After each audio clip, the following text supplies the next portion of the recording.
Hello,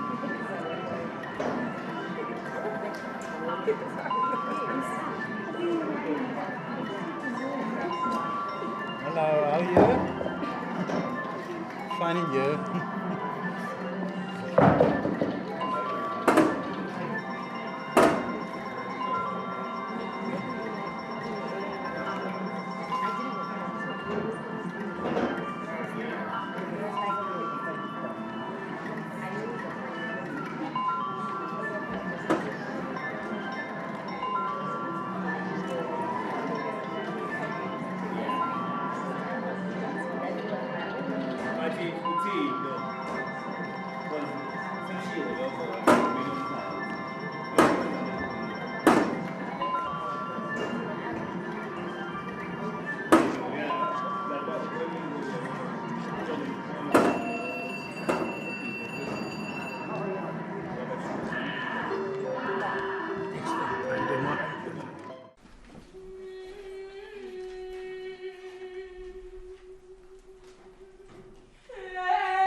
Of an extravagant machine atop a long pole, an intricately carved golden fish, arabesques, round and round on a finely wrought mechanism. The machine is a game of chance. All the men of the land are invited to try their luck. The prize is King Draupad's only daughter, Draupadi. Draupadi's father makes the rules. Whoever shoots the fish in the eye, while aiming only at its reflection in a bowl of water at the base of the pole, is the winner! A merciful wind rips through the comfort of my eye socket. A sharp beak, pecking the jelly. I see my eyelashes in its arrow beak as it pecks the socket clean. My insides clean through my eye. My head is cleaned. And through the wind-cleaned socket, I see clearly into another blue world.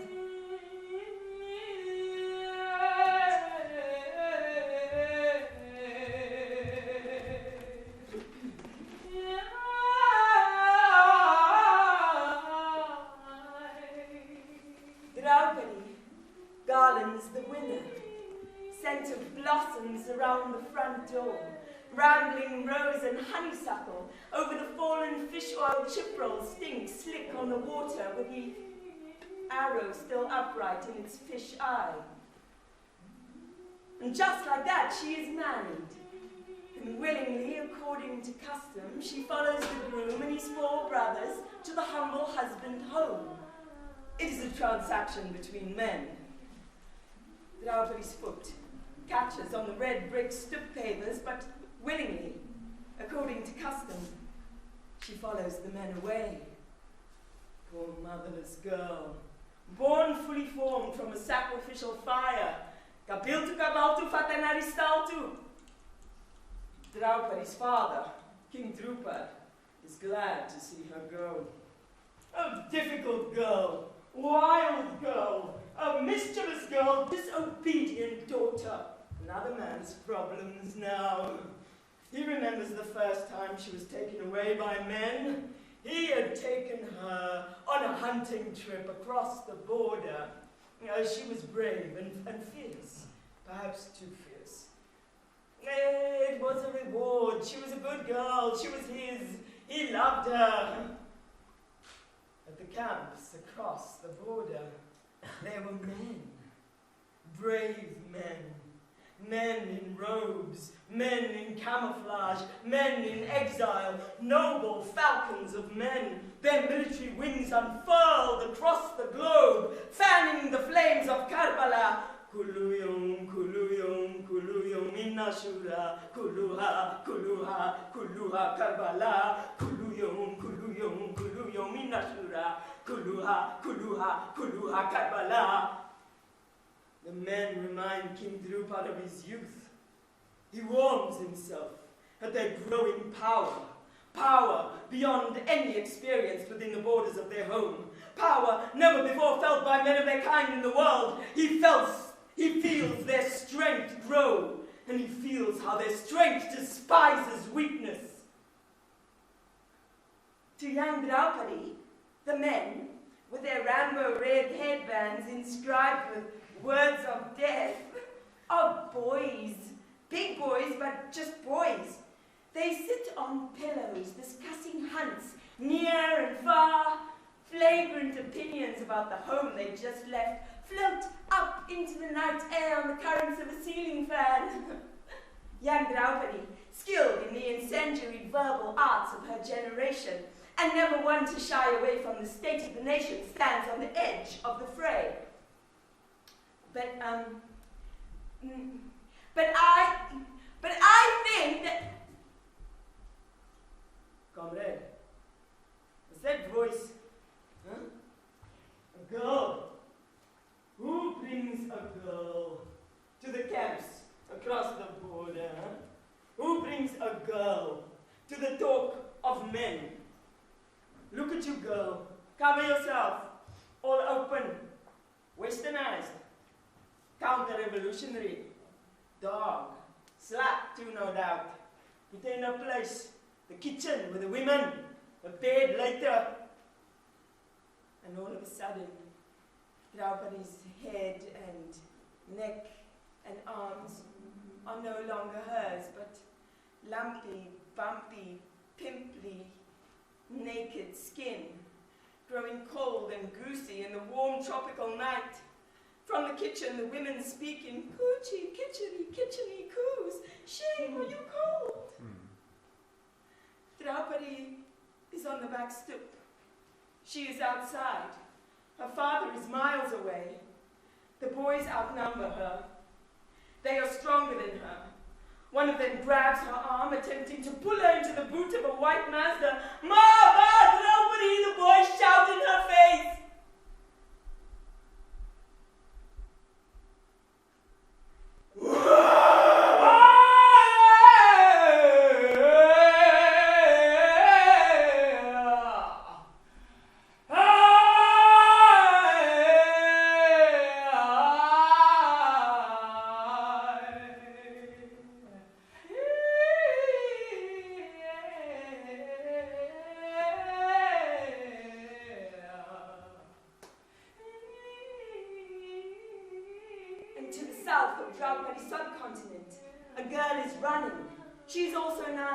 She's lost her water buffalo by the bank, and the men are chasing.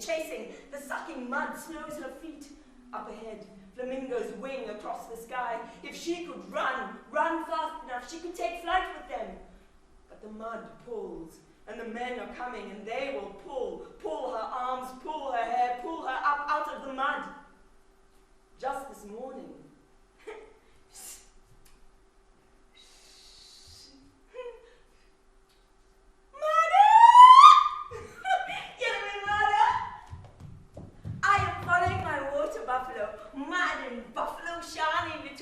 toes that I dry, and I give to my mother for the fire. My buffalo climbs the banks where the food ferns grow. Sometimes I chase her through the water. I climb her back. I get mud and put it on her neck to keep her cool. I pick blue lotus blossoms and then braid them in her pretty horns. She lets me, only me, milk her. And I take the milk to my mother. Ame! Oh, Ame! This morning there are men with my mother. My mother drops out of my spine onto the ground. She curls up into her own body. She walks away. I watch my mother walk away. I pick up my buffalo shani. I throw it at my mother's back. It misses, it falls at her ankles. My mother doesn't turn. She walks away. I try to catch her. Ame! Ame! I let her go. I drop the milk. My mother was never mine. I only ever belonged to myself. My mother was never mine. My mother was never mine. I run into the water. I swim, fall, crawl through the mud. My mother is on a cart. She is going to market. There is money for the market, for my brothers, for the cart. They are taking her away. My mother drops out of my hand. I fall. The men come. They pull my arm. They pull my hair. They pull me up out of my mud, out of my mother. Hey! Niet zo kattig. Kattig op je. Niet zo tegenstribbelen af. Kutwijf. Weet je wat, kleine meisje? Huh? Je bent een katje. Ik ga je Catrijn noemen. Catrijn. Klein Catrijn, hè? Kleine katje. Kleine kutje.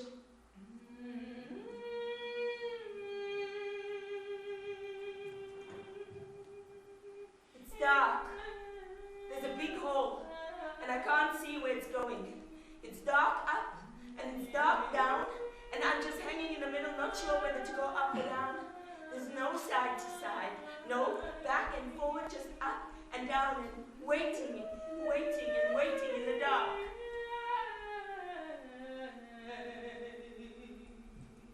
The year is 1641, and I am on a ship across Bangladesh towards the Coromandel coast, and then another ship out of Pulicat towards Batavia, the grote stad Batavia in the Java Sea.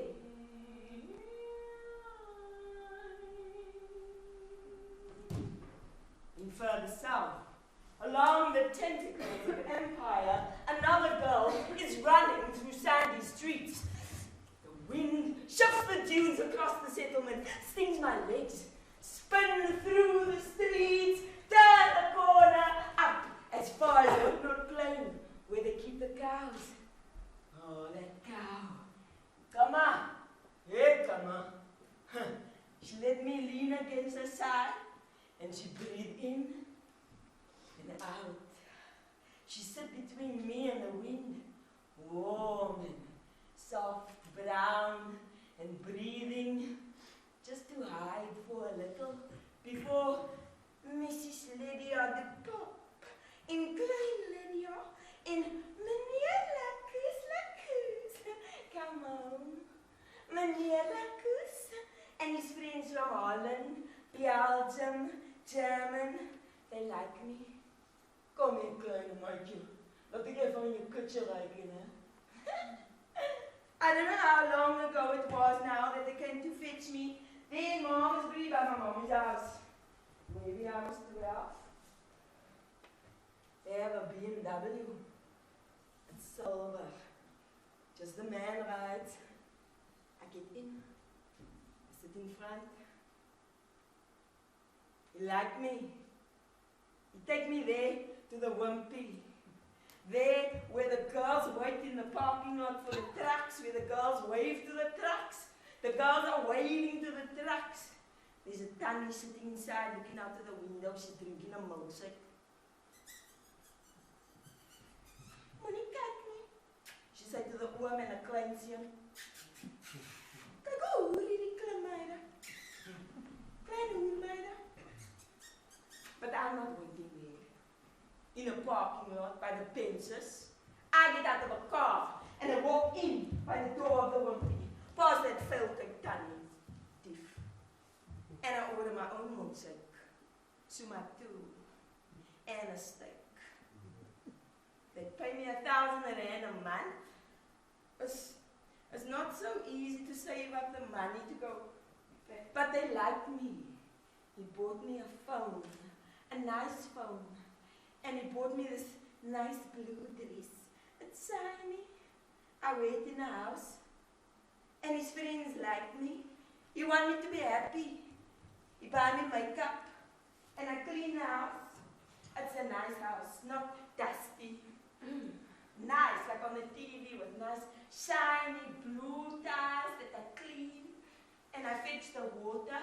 And I fetch the wood. And then I land up to Hotnot Plain, where they keep the cows. Hey, come on. Hey, come on. And I lean against that cow. And I close my eyes.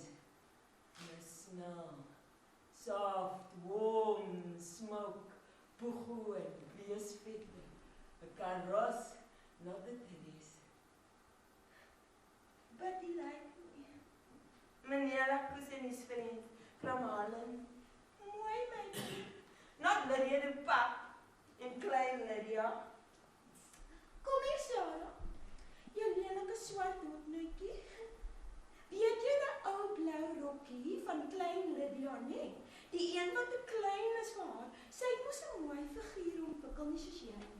Jou arme brandmare hoednootjie. Gaan haal die rokkie nie, dan pas jy hom aan nie. En dan kan jy hom kerk toe dra, nee? Dan kan jy so lank hierdie enetjie was. And we go to church in the blue of the Here se genade. O, barmhartige, goedertierende God en Hemelse Vader. Hier het te beroepen over te verstuur van die sake van die generale octroyeerde Oost-Indische Compagnie. Al hier aan de Cabo Bonnie Speranza onder die wilde brutale mensen. Tot die was naam en lof en keer de amen.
And they obey, as they must.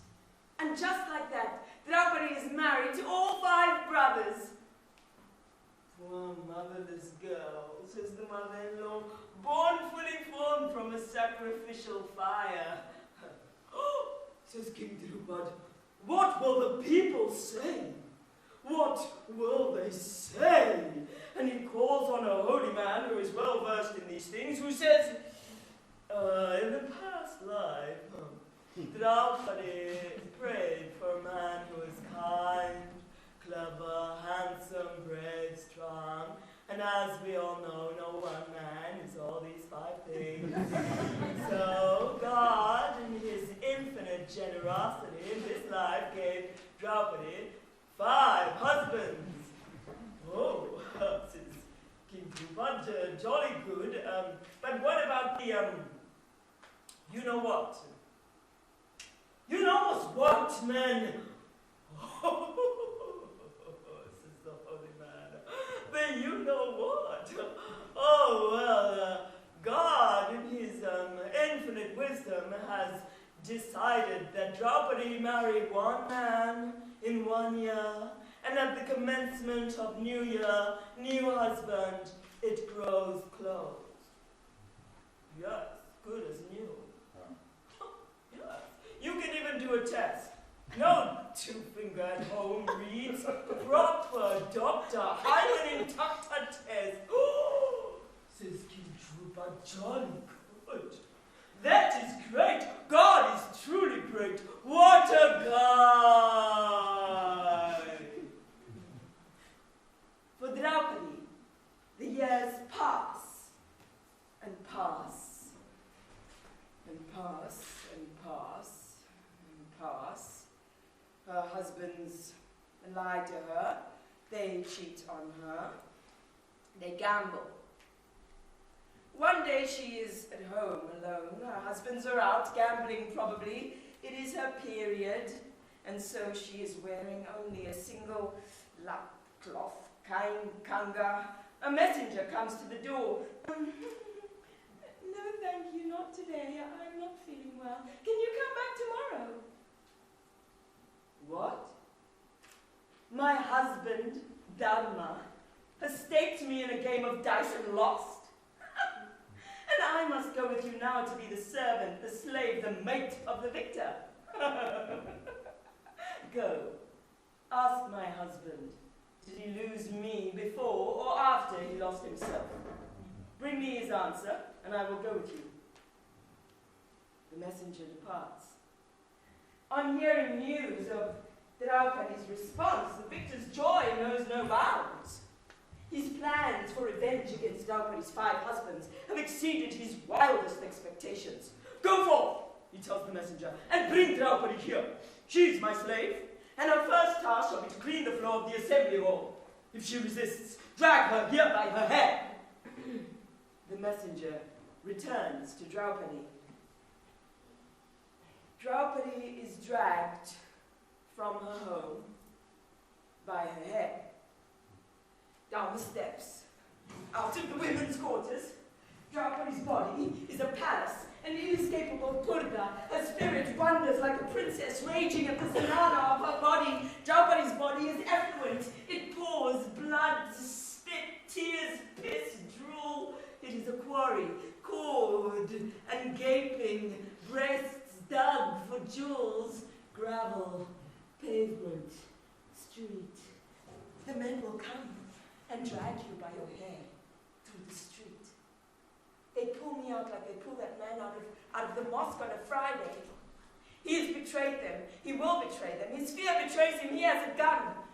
The men stand guard over their women's blood.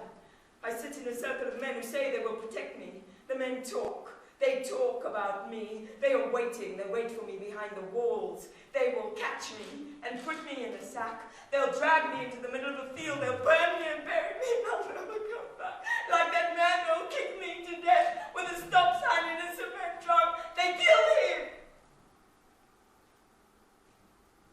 The blood on the ends of their white salah tops is my blood. My face rubbed against the pavement. Draupadi fights to hold on to a single lap cloth kanga. As decreed, Draupadi is dragged by her hair to court.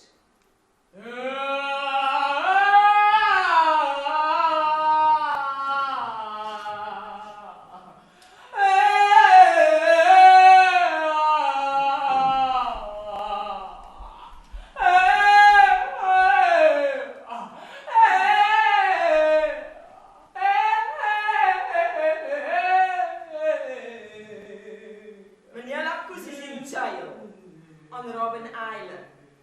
He stole coffers of money from the company and we put out of the house. Lydia to Papa and the 3 girls to the Bedelie.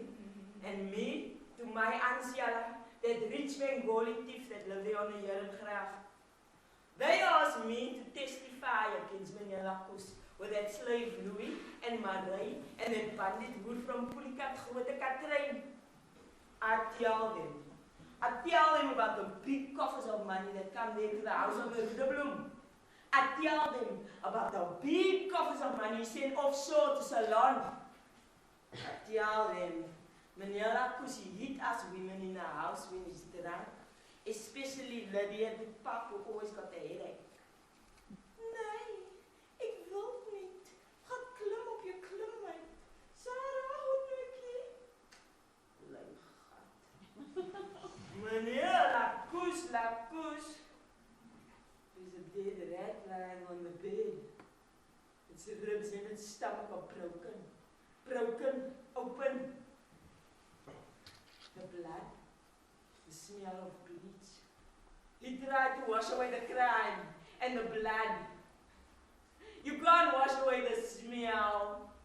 Manila, Kus and your friends from Holland, Belgium, German. No more friends now. The company took you. Bad asset. Next door to my Aunt Sara's house is Barbara Geems's huis. It's full of hotnote.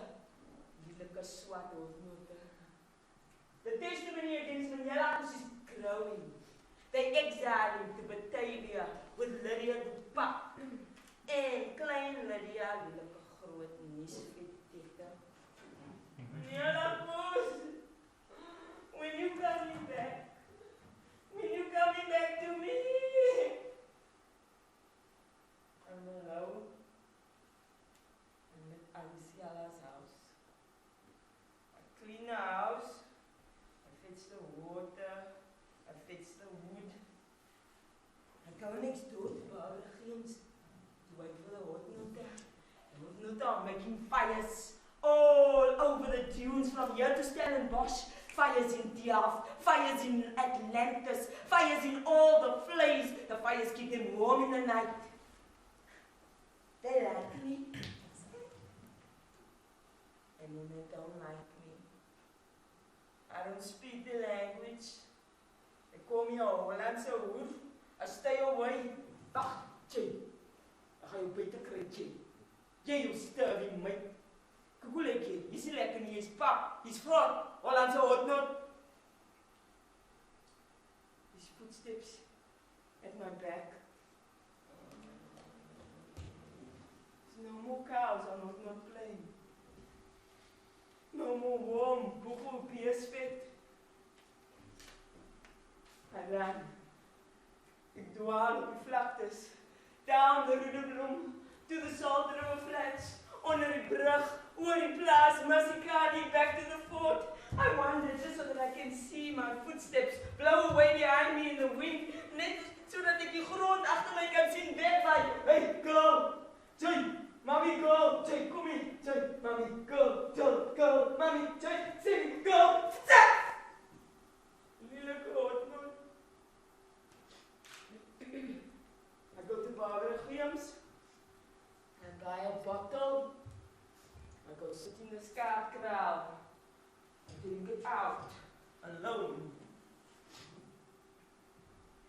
Klein babatjie, groen drijfwateras by mama. Sê vir jou mama, die son kom op. Words fly out of my palms like stars in the night through a hole in the Rita. I am stars rising, and all the mud and dust and dirty fall from me, and I rise into the clean of die Here's blauw genade.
Slaves, without the dullness or inactivity of the Mozambican or the penetrating genius of the Malay, the Malabari forms a perfect bridge between the two.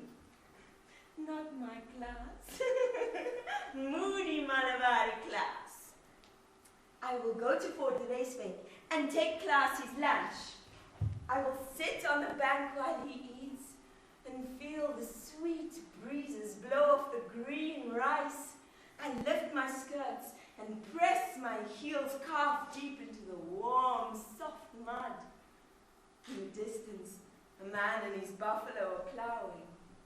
And as dusk darkens and the fireflies spread their twinkling net of love over the paddy, Malabari Klaas and me will make our way back home to Maria Magdalena's house. One day, when we are free, Malabari Klaas and me will buy a piece of land, just big enough for a house and some rice and a water buffalo, and Klaas will chop the trees to build a house, and I will split the young bamboo to weave the walls that will hold Malabari Klaas and me as we dream. But when I get to Fort de Reesbeek, it is raining hard, and Klaas is in the hay barn. Sara! Sara! Klaas, sayangku. Ayo. Sudah makan belum? Mau makan bersama? Klaas, you must eat. I made your favorite. Aduh, moernyaker. Ampun, Klaas, jangan berhenti. Aduh, ampun.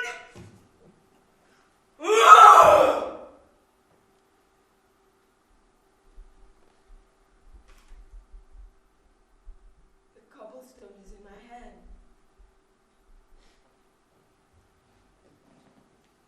I follow the canal back to Batavia, to be in Jakarta, where you can walk forever, to wake up on a bench at Gambir Station with your shawl over your head before the sunrise and pretend for passers-by that you are waiting for someone. In the women's bathroom, you can buy a sliver of soap for 5,000 rupiah and rent a bucket for 10. And in the stalls with the squat toilets, you can wash with a bucket and a scoop and soap up just enough to pass for decent as you make your way through the crowds home.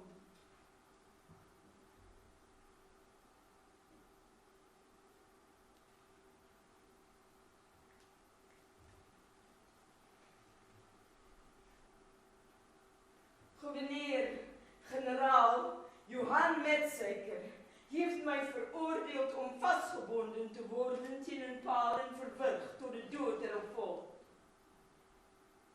Klaas is dead. The cobblestone ruptures, rips his bladder. He dies 4 days later. It is not so much that I have killed a man, but that I have taken an asset. I have taken someone's property, and so I must be tied to this pole and strangled to my death. Het was niet opzettelijk. Ik verdedigde mijzelf. Hij heeft mij verkracht en als verweer sloeg ik hem. Governor General Rehane Sara pardons me. My sentence is mitigated. Instead of killing me here in Batavia, they sentenced me to work to my death at the Cabo de Bona Esperanza.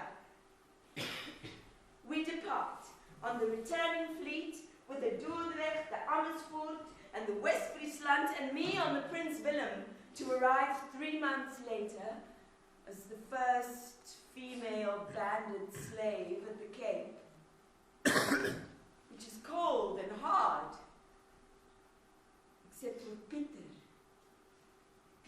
Eberhards. Sayang. Peter Eberhards is the head of the garrison.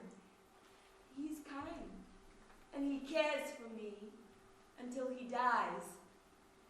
And then there is Christoffel. Adios, Sayang. Christoffel Snyders is a guard at the garrison. He stands so pertly to attention when I walk by. Christoffel Snyders is sentenced and exiled to Batavia for not standing guard. Instead, he had been sleeping on a regular basis with Mahabarata Catrijn, washerwomen to successive commanders at the fort. Christoffel disappears from the records. On request of the Council of India, Mahabarata Catrijn is again pardoned.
To our ears that a certain Hottentot girl, Zara, aged 24, that had from her earliest childhood been educated here by civilized burghers, carefully taught the Dutch language, and trained in Dutch manners, had hanged herself without any reason in the sheep pen of a certain burgher by means of her own kabaya band.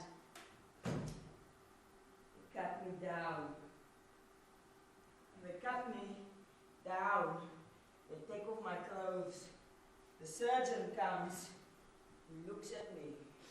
He looks at my dead body. The Hottentot women may be distinguished from the men by their ugliness, and to distinguish them further from the other races, in that they have dactyliform appendages, 2 in number, hanging down from the private parts. In dissecting the Hottentot woman Zara, the surgeon notices these finger-like prolongations of the nymphae hanging down from the pudenda. 2 nipples in one breast. The face is purple and swollen. The mond vol schuim. Koetikom! Koetikom, wat maak je koetikom? En om de hel zijn verse krum.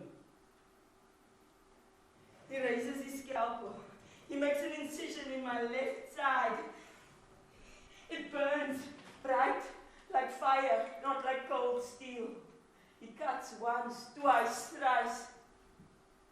I'm awake, except I can't speak. I can't move to let him know.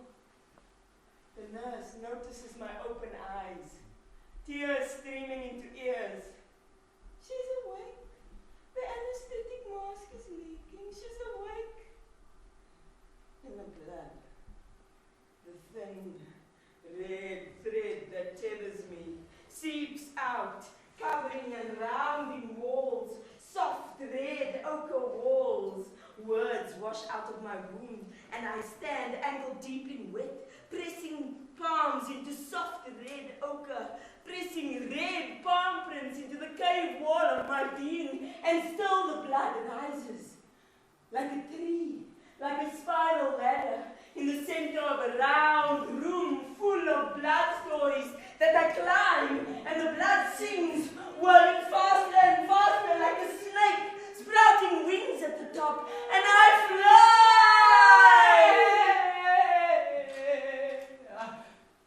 They cut me down. They cut me open. The surgeon removes various stones from my pancreas as keepsakes. My nipples, my nymphae, as amulets. In the fort, my sentence is heard.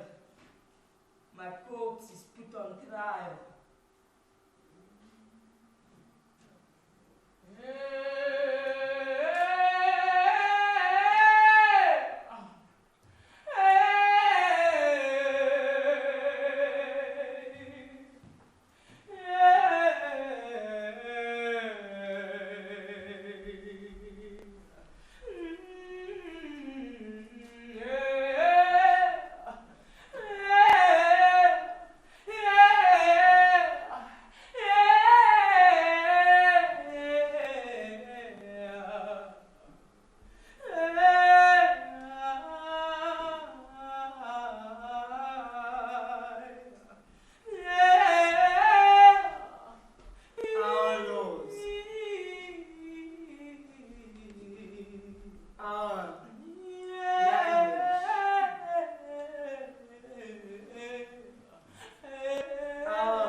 Another blue world. The sun is setting. Flamingos fly across the sunset. I fly with the flamingos. We fly up the west coast, across the Langeman, over the Wolfgat, over the Ziegelvlei. We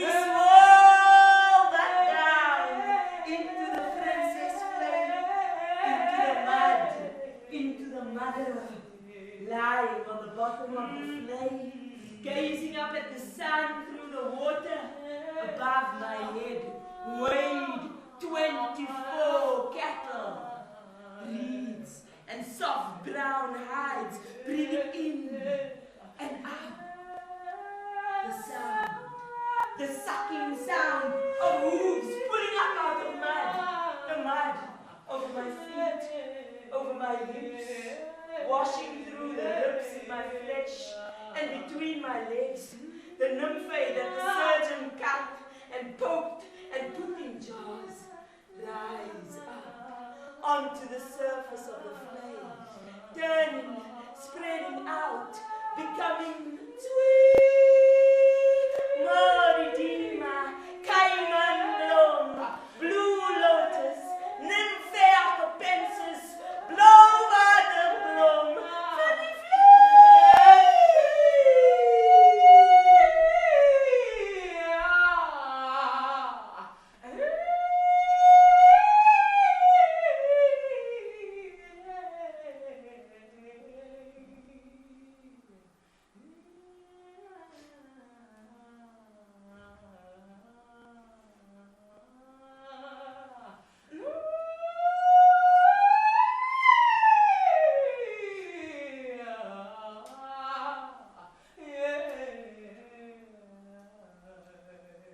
The moon vomits bits of light onto Draupadi's shoulder. She stands before an assembly of learned elders pleading for justice, but it is she who is on trial. Powerful men cannot be questioned. What was she wearing at the time of the incident? What is she wearing now? No one speaks for her. Instead, in their mind's eye, the assembly strip her of a single lap cloth, kain, kanga. It is a provocation stained with menstrual blood. In their mind's eye, the assembly see the imprints of all her past lovers on her skin. She is impure, a whore. She is indefensible. The men debate philosophy. Everyone saw Dharma stake and lose Draupadi. How can she now not be a slave? If you think that bringing her here, attired in a single cloth, is improper, consider this. God has decided that a woman have only one husband. This Draupadi, however, has 5 husbands. She is nothing but a Burmaita, a good wife. Oh, remove the garments of Draupadi's husbands to indicate their slavery, and remove also the attire of Draupadi. Burning with humiliation, Draupadi's husbands throw down their garments before the assembly. One of the assembly grabs hold of Draupadi's single cloth lap kanga and tries to forcibly pull it from her body. None in the assembly dares to prevent this ignoble act, this humiliation. Draupadi fights to hold on to the single lap cloth kanga. She has no right to the thin cloth she clutches to her breasts. She is indefensible. Her hands are empty. Arms hang useless at her side. She's defenseless. She's defenseless against them. The elders remain silent, smiling a little. And as they pull, more and more cloth appears. Veil upon veil cover Draupadi in translucent tissue. She is covered in divine cloth. But no. What good does this do me now? Is it your shame or mine that this cloth hides?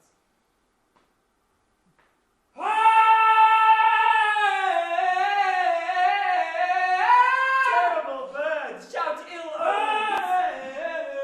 The birds are coming. The birds will cover me with their wings. The birds fall from the sky. Blue plastic strangles their beaks. The birds fall to the ground, flayed, blue plastic claws and beaks. Flamingos fall dead around me into the mud of the poison flame. Draupadi rips the cloth with her teeth. The moon vomits a bit of light. Draupadi tears the fabric of the night. She rips apart the darkness with her teeth.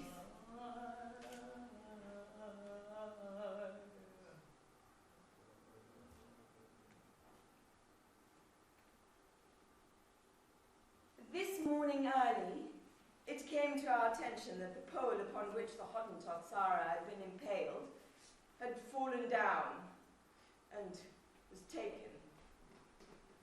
The guard brought in 5 wanton Hottentots tied to one another and charged, it being Sunday, the day of the Lord, religiously kept. The morning sun rises. My feet touch the ground. I stand before the rat-laden. I stand before the council of the residency. I stand before the Roman Dutch law of the land. The sun is at my back. I stand before them with the sun at my back, illumined by the light of the sun. I am unarmed. My hands are empty. I have no arms. Hands am useless by my side. I am indefensible. Don't try to defend me. I am defenseless. I am defenseless against them. Don't try to defend yourself against me. My laughter beats against the cage of my ribs. In waves, my laughter rises up, pounding against my ribs, out of my throat. My laughing mouth opens wide as the grave, and I laugh at them like their own death.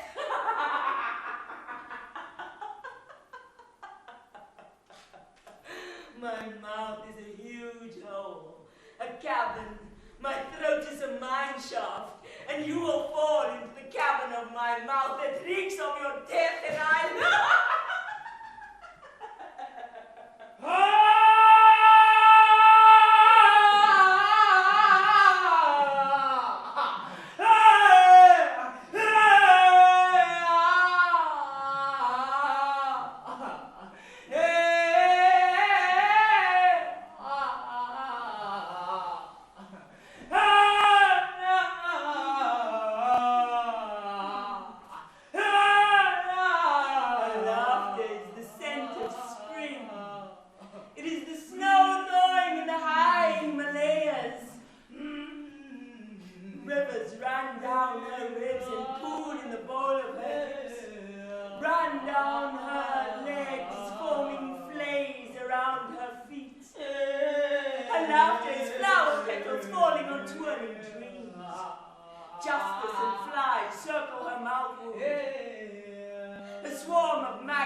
I walk.